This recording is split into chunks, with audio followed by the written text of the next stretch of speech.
You're listening to Tabletop Arcanum, a podcast dedicated to learning and exploring the hobby of tabletop gaming.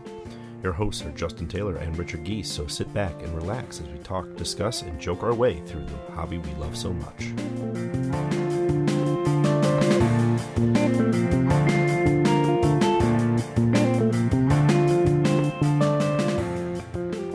Paige is determined to make it as a novelist. She'll have to work her way up, writing everything from mystery to romance to make it on a bestseller list.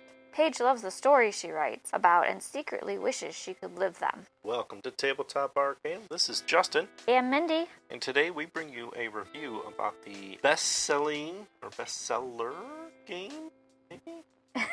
A game about bestsellers. There you go. Paperback. This is put out by Fowers Games, designed by Tim Fowers himself, and plays in about 45 minutes, 2 to 5 players, ages 10 up. MSRP is a $31.82. A little bit of a weird price, mostly because I think it's converted from Australian dollars, so US dollars gets a little funky there.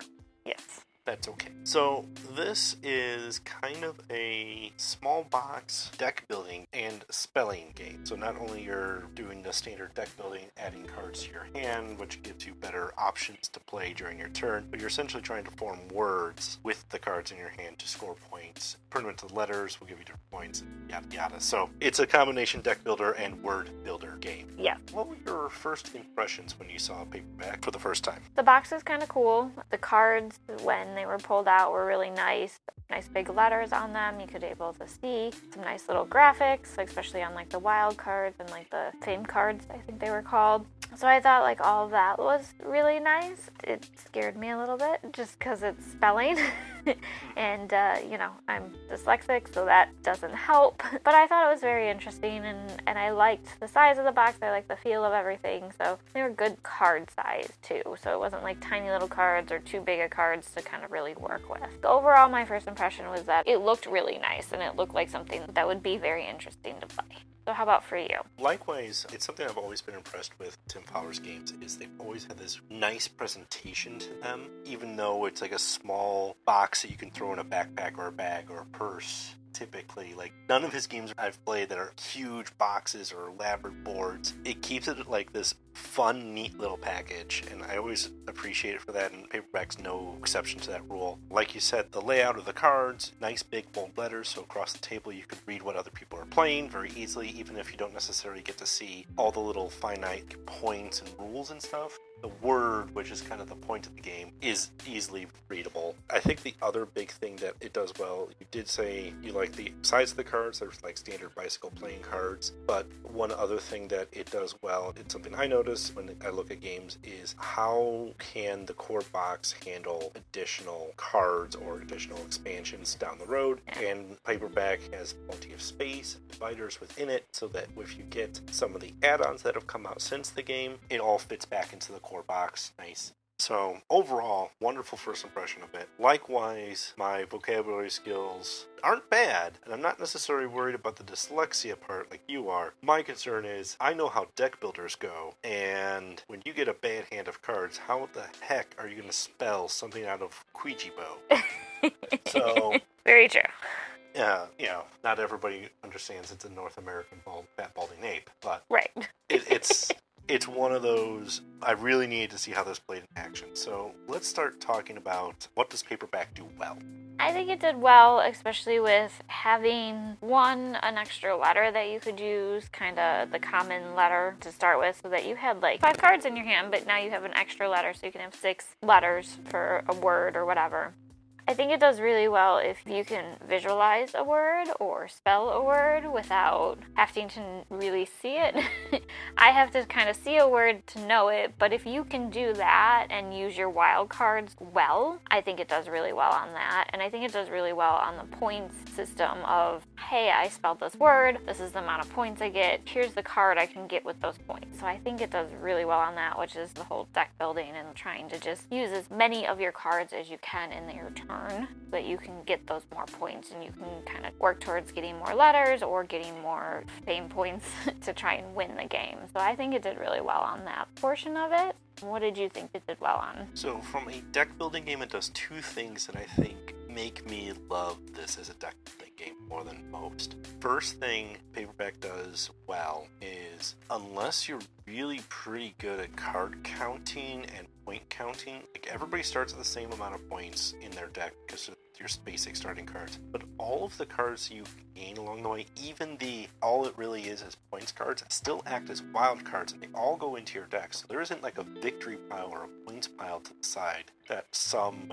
deck builders have. So unless you're really tracking mentally where everybody else is, you don't really have a good gauge of where are you versus everybody else. And that's actually something interesting, because otherwise, like, if you're in a deck building game, the points are kind of all visible. They have a victory pile of everything they defeated or earned, and you can see their stack is 3 times as large as your stack. It's not a good feeling. It takes you out of the game. You have a good idea where you are. You know what people are buying or not buying. Also, those points cards are one of the end game triggers. Right. So at a certain point, like, the game's just going to end because enough of those were bought amongst the group. Or the common letter cards, like you said, that is another feature I really appreciate out of this one, because, again, having that, here's an optional vowel card that Right. it's available to anybody who wants it, but it's not used until it is, but that's different. Until you can claim it. Until you claim it as Yeah. points, but essentially it's a bonus card, and it's one of like those common vowels that you're going to want to have access to at some point. Right. The other deck builder feature that I personally love Paperback doing this is there are points cards and reasons to not play cards. All the time I see a lot of deck builder games of like, I'm just going to spew my hand out, do what I can with it, and that's my turn. This is, well, there's certain cards I need to play in certain orders. I need to arrange them a certain way. There are some cards that if I play out, I might get penalized based on the card that someone else played earlier in the round. Right. Or I might get a bonus from one of my cards for holding some cards back. All of that makes it interesting choices and fun things that I'm going, this is the sort of choices I want. I want to know, in a deck building game, I have a hand of 5 cards. Maybe I don't want to use all 5. Right. And sometimes there are cards like you get a weird Y and it's not going to work in your word, whatever, and you're not going to want to play it anyway because it's not going to work. But maybe there's a difference. And that's what I appreciate. Right. Is cards unplayed are not necessarily only because they're letters that don't fit in your word. There might be other reasons for that. So that's some of the things that I think Paperback does really well, and also those are some of the things that I feel Paperback sets itself apart from other word building, deck building type of games that are out there. Mm-hmm. All right, Mindy, we're going to turn on our head. Time to take that red pen, give it the terrible editor marks. Where does Paperback need corrections? So some of the things it could do better is some of the letters. Early on, there are some letters you can buy. They're cheaper and stuff like that, and they're helpful. But I think until you start really getting a stack of good cards, or ones that specifically let you buy a letter that's higher than what you maybe can purchase, per se, with the cards that you get, I think that could use a little bit more tweaking. One person had the ability to get a 6-point card on top of what they normally would, but those cards didn't come around too often for other people to be able to purchase them, so that it could be, you know, somebody else could be doing that too, or getting a higher card. So I think that could really use some work. And then the higher point cards, you pay for them for higher points in that. And I get that you get higher points with them, but a lot of times they're letters that just aren't regularly used, to like a Z or a Y. I think those could have been mixed in a little bit more, maybe a smaller point, like try and actually get it out there. Maybe it has something good on it to help you actually want to use that letter. So I think those are like the kind of things that I could see it doing better. How about for you? Honestly, most of my critiques on Paperback, most of them are actually answered in already existing expansions. And a lot of it is just little modifications to the rules or little modifications to the options and cards and challenges. There's some that are like themed cards where like you get extra points if your words are themed on something. Like, we're just spelling words, so the fact that we're talking about Paperback and, you know, writing sci-fi, fantasy, mystery, crime, drama, romance, all these different genres in writing isn't really put forth in the core basic rules. Now, you start adding those theme cards, you start adding some of the other stuff, and all of a sudden it becomes a little bit more like, okay, we're going to make sci-fi work, we're going to make romance work, so you get love, you're going to get bonus points for it. It's in theme. So I think that would help drive the theme of the game a little bit better. And that already exists, so I'm already kind of happy that does exist in that sense. Mm-hmm. Likewise, you brought up the fact that you are dyslexic, so therefore spelling words is not a friendly game to you, let alone you are judged and points are based on it. Now, granted, your group should be fair of if you spell the word what or, basic standard boring words, like, yeah, right. Not everybody has to come up with fantastic words, mostly because the cards in your hand really don't allow you most of the time. Yeah. But if your vocabulary isn't that strong, this game may be more challenging and frustrating to you. However, there are some optional rules and some expansion pieces that you can add that help some of that problem.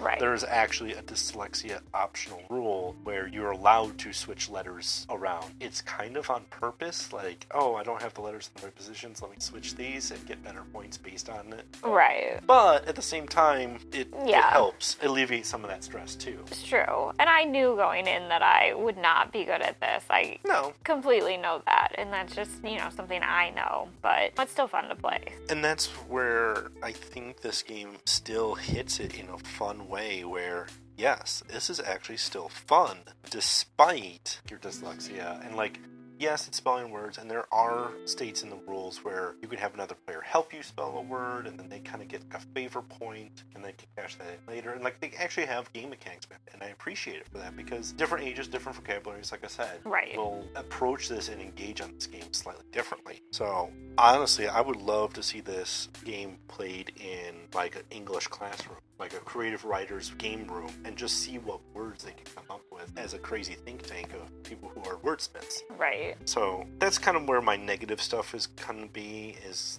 if your vocabulary isn't so strong, this is probably not going to be the game that you're going to go, yeah, let's play Paperback again. Yeah. But that's more of, as long as you understand what you're getting into, that shouldn't be much of a concern at least. No. So, for $31.82, how's that price point for what you get in this game?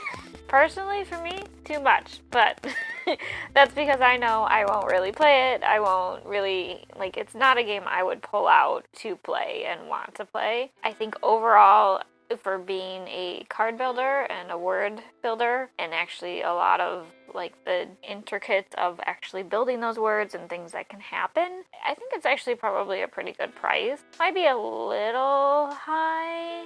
I don't know. I would think maybe 25 or something like that, but it's not off by much. So I think it's probably pretty good for somebody who would actually want to play it and likes building words. What do you think about that price? $31.82 is vastly overpriced for a paperback book. However, for Paperback, the board game, I think it hits right around in that sweet spot. It's not too much. You get over 200 cards on 310 card stock, so it's nice, heavy cards. It's quality stuff. The box is sturdy because of the slipcover that the game comes in. The whole thing is this nice, solid, compact game at just slightly over $30 price point US, and I think that's a good spot for it. Could it be a little bit less, closer to that 25 mark? Yeah, I could see it, but at the same time, I don't think it's a terrible spot either. Any higher than 35, I would probably be balking at the price for being just a card game, not having some sort of tokens, minis, dice, board, something with to go with it. Yeah. But overall, the whole presentation of the game, the whole thought behind it, and the fact that you can add the expansion packs, which are not $31, into the box, and it already is gonna hold everything for you. I think that's where I'm okay with a slightly higher price point, knowing the storage solution's also gonna be there for me too. Very true.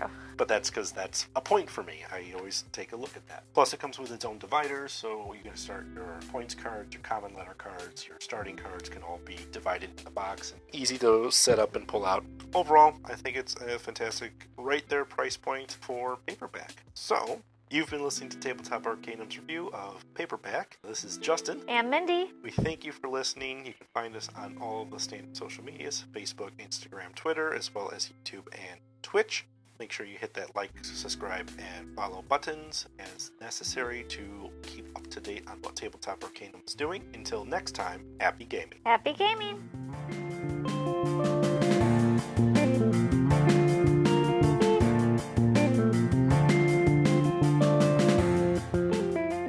You've been listening to Tabletop Arcanum, hosted by Justin Taylor and Richard Giese, and featuring the original music by Paul Moore and Issac Gilbert. You can follow us on most social media platforms. Please don't forget to like, subscribe, and leave us a review on whatever platform you listen to podcasts. As always, thanks for listening.